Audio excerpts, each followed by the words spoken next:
Hi Magie's gang, my name is Magie for short. If you're new here, you're welcome to my channel. If you're a returning subscriber, you're welcome back. It's good to have you here again. I hope everyone's having a good week so far and you are not letting anyone or anything dim your light.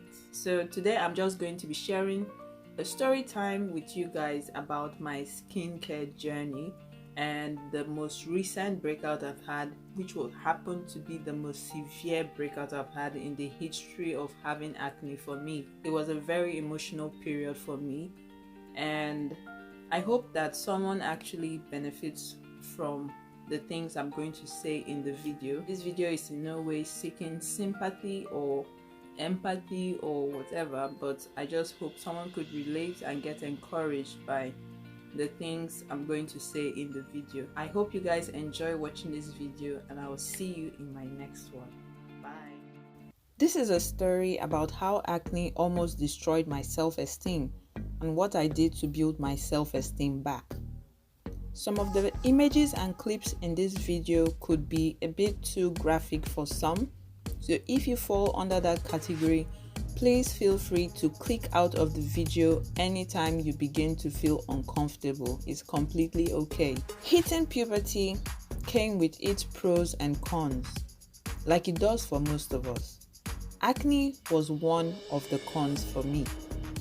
I've had an on and off battle with acne ever since, but let's take it back a few months because something crazy started happening to my skin. Something I had not experienced before ever since I started having acne.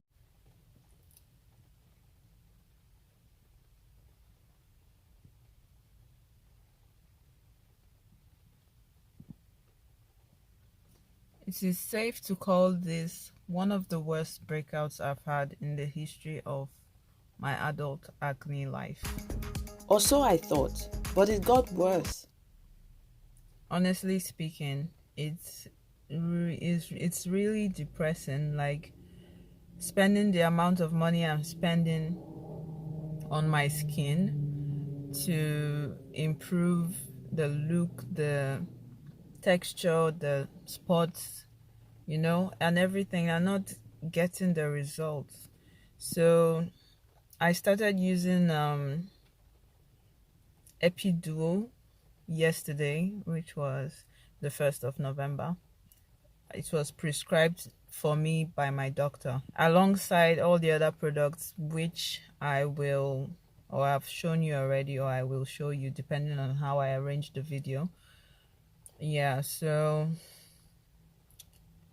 honestly, I'm just sick and tired of acne, man. I'm just sick and tired. I'm completely fed up.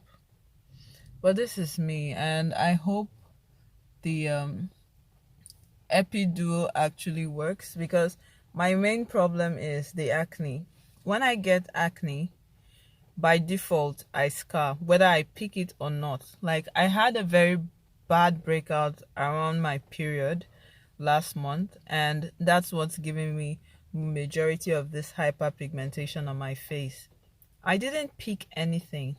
Honestly, I didn't pick anything, but here I am, covered in dark marks.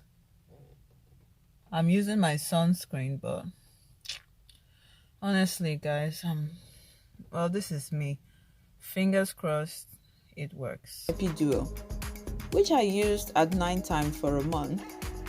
It helped a bit to calm down the acne inflammation, but my face was so red most of the time after spending time outdoors, even though I used sunscreen, and I was outdoors probably for a few minutes, because like I said earlier, I do a lot of skin related research, so I knew to be cautious. Anyway, it was scary, so I stopped. Then the acne came back worse. My face progressively got worse and worse, and they were all cystic acne. Nothing I used seemed to be working.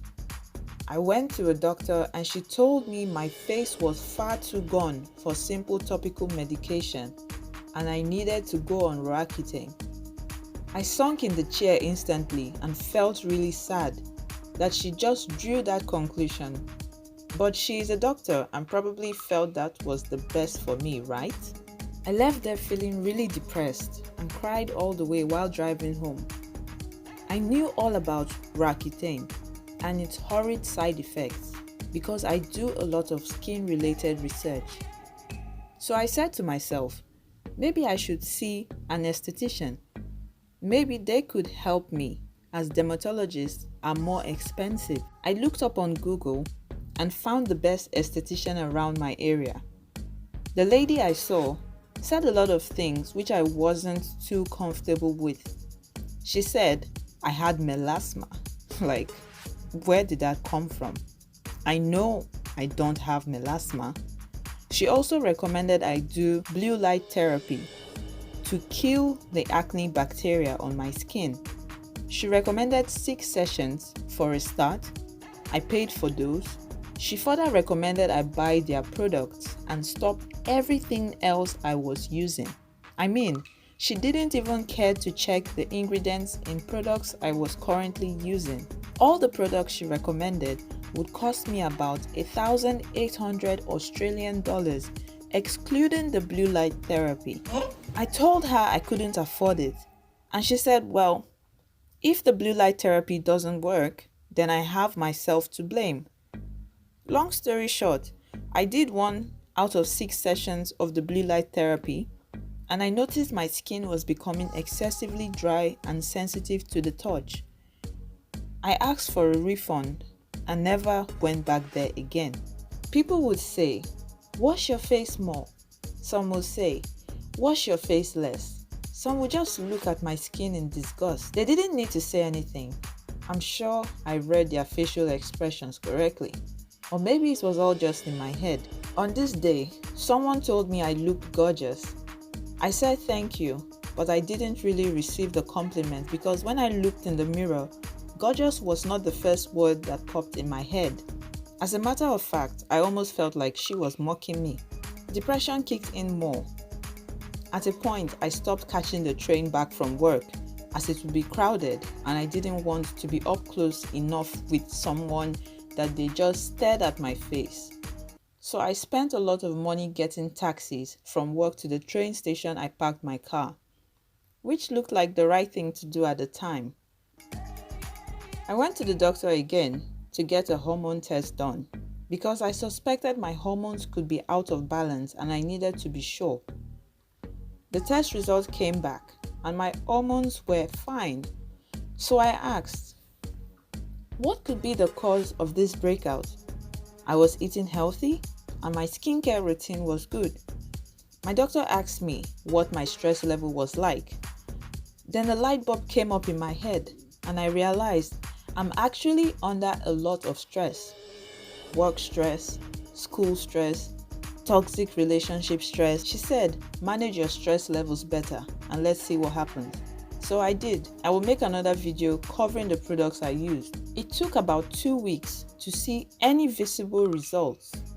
But at this point, I stopped caring about what people thought about my face because at the end of the day, people always have something to say, regardless of how it makes the other person feel. It's almost like some people could care less how you feel. Most people fail to understand that there is no one that has acne that isn't looking for a way to improve the condition of their skin. And comments like, wash your face more or wash your face less and so on are really, really unnecessary in my opinion. Anyway, I stopped caring about what people thought. I learned healthy ways to deal with stress, including cutting some people off permanently or temporarily. I also had to learn to look at myself in the mirror and affirm myself with positive words. Statements like, you are beautiful. Acne doesn't define you. You are working on your skin and you need to be patient. The result will come. Anyone that looks down on you because of your breakouts has more personal issues they need to deal with, and that has absolutely nothing to do with you. I started using the public transport as normal, and if anyone was staring at my face, I would stare back until they felt uncomfortable. Slowly, I took back power, which I gave to society over my appearance, and with patience and consistency, This is where I am at now. I hope someone watching this video gets encouraged. Even if acne is not what you deal with, whatever it is, do not give it power over you. Do not give society power over you. Do not let society dictate what you feel about yourself. You are still the boss of your life, and whatever you may be going through does not define you. See you next time, but as always, stay blessed and remember God loves you. Bye.